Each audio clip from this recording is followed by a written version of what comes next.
all things to God be the glory, and to us the grace. Amen. Amen. Allow me to start my sermon today with a few remarks as a preface. I'm not sure I've told you that about the German theologian Karl Barth, his advice to pastors and preachers. He told them that they should prepare sermons with a Bible in one hand and a current newspaper in the other. His point, of course, was that you should write sermons that are relevant to day-to-day living, sermons that relate to real life. So I strive to take his advice whenever I can. Sermons should be relevant to our daily living, the daily challenge of living and witnessing to our Christian faith in a secular and materialistic world. And I'm sure you would all agree that it is hard to bear witness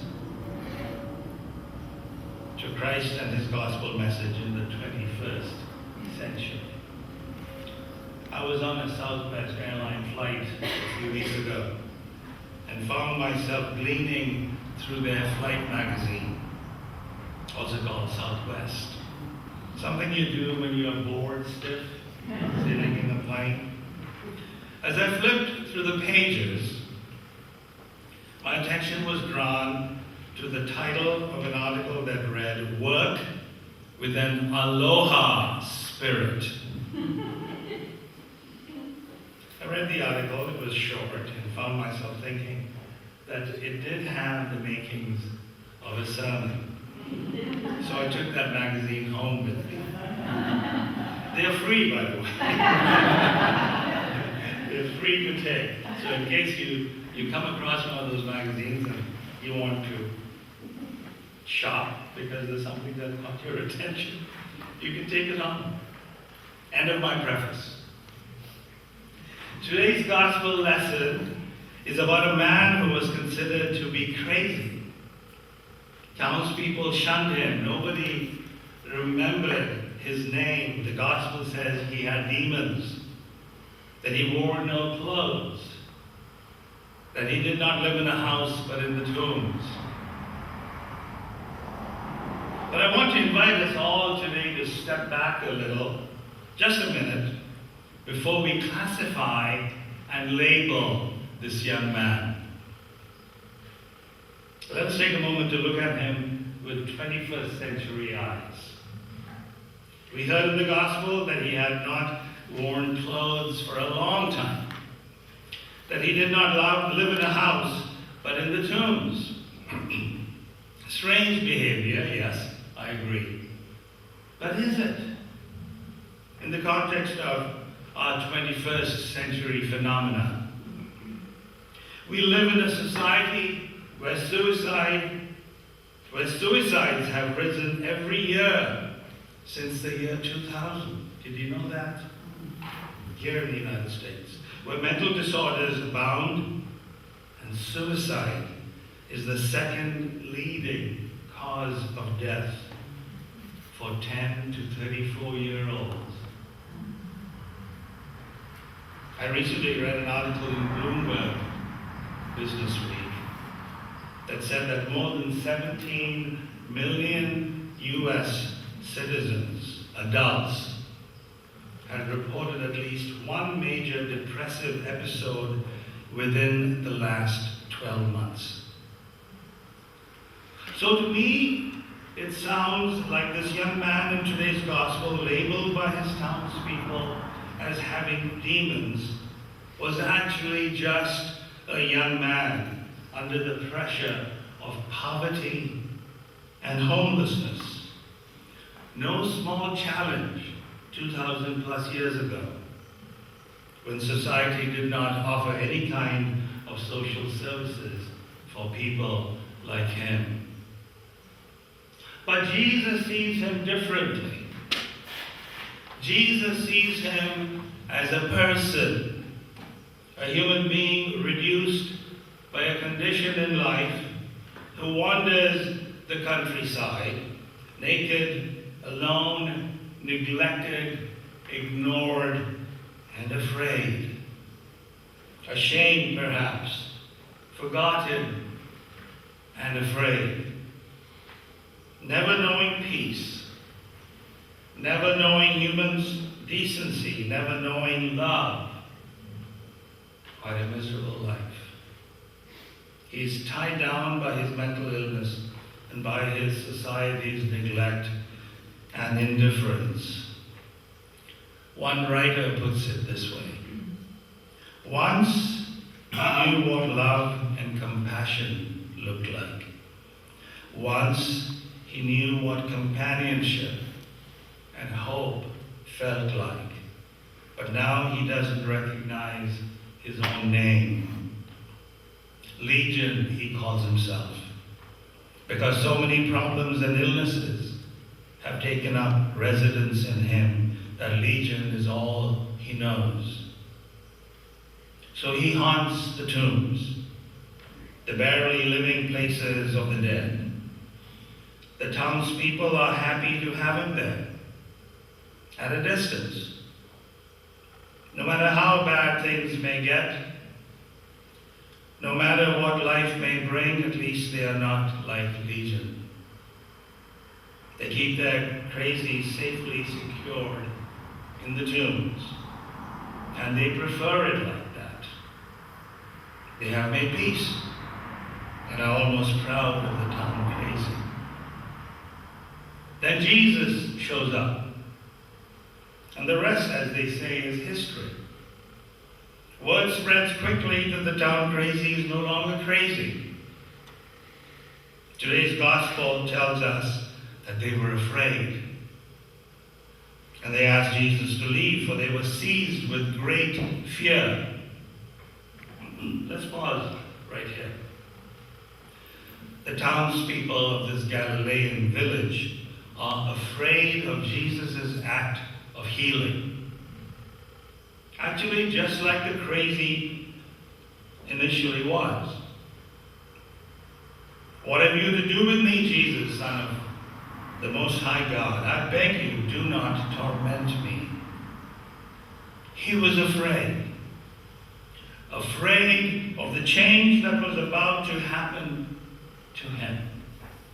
And like him, the people in that village were afraid of the change in their status quo that Jesus had brought amidst them.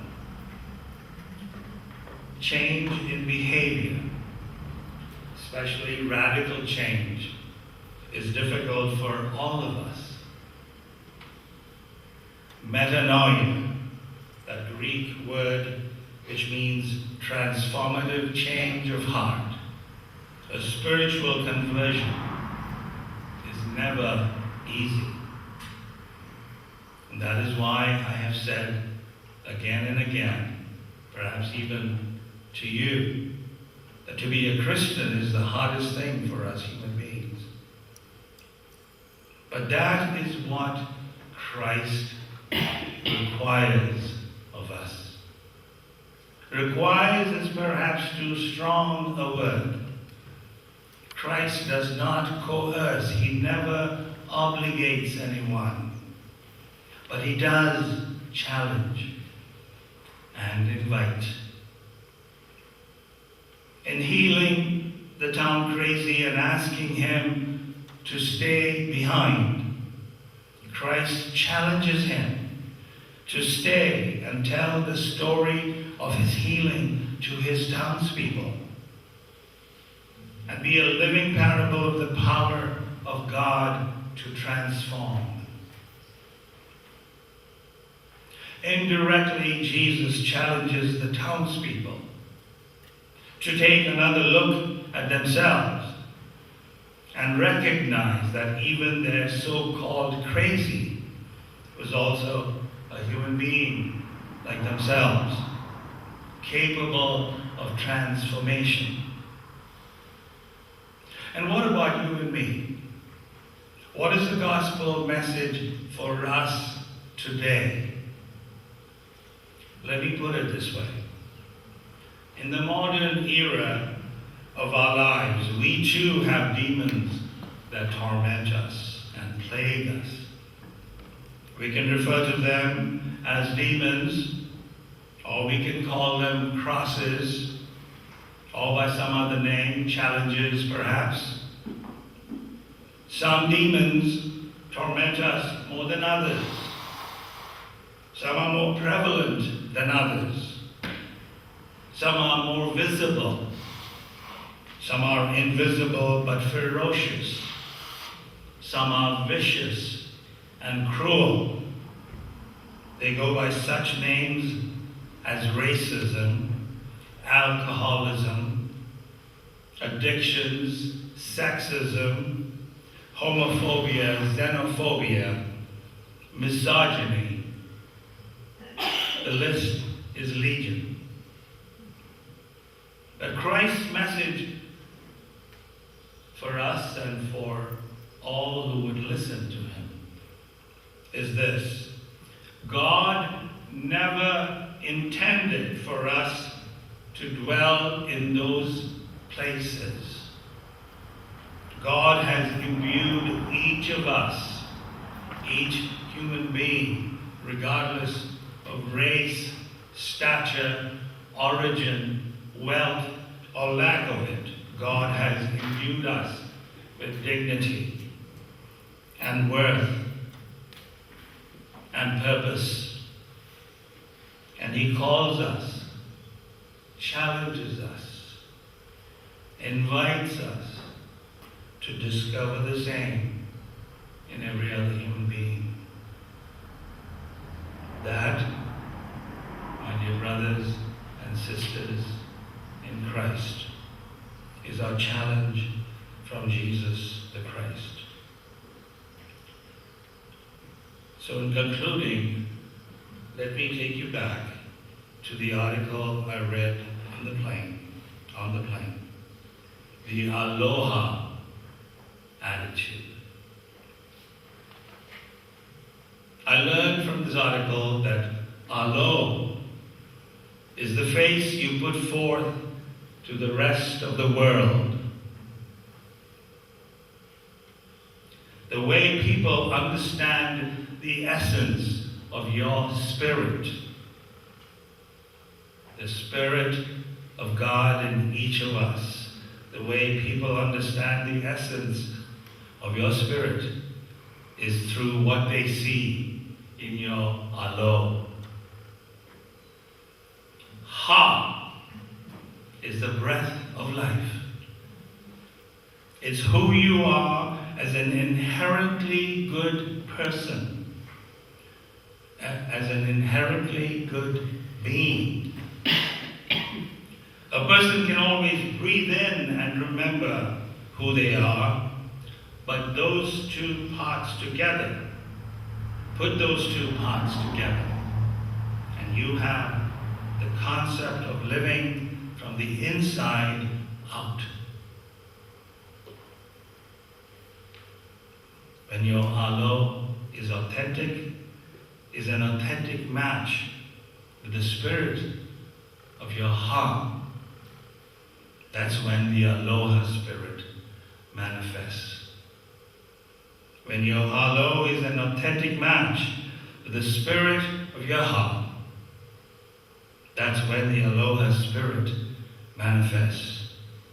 It's self-love as well as a love for other people. We have been taught, love thyself, love thy neighbor as thyself. It's hard to love your neighbor if you don't love yourself. Think about it. And if each of us accepted the truth that every person is inherently good, our world would be a more loving place. Let me repeat that. If each of us accepted the truth that every person is inherently good, our world would be a more loving place. When our alo matches our heart, the world will discover the Aloha Spirit. So I say to you, Aloha. Aloha. Thank you. May God bless each and every one of us.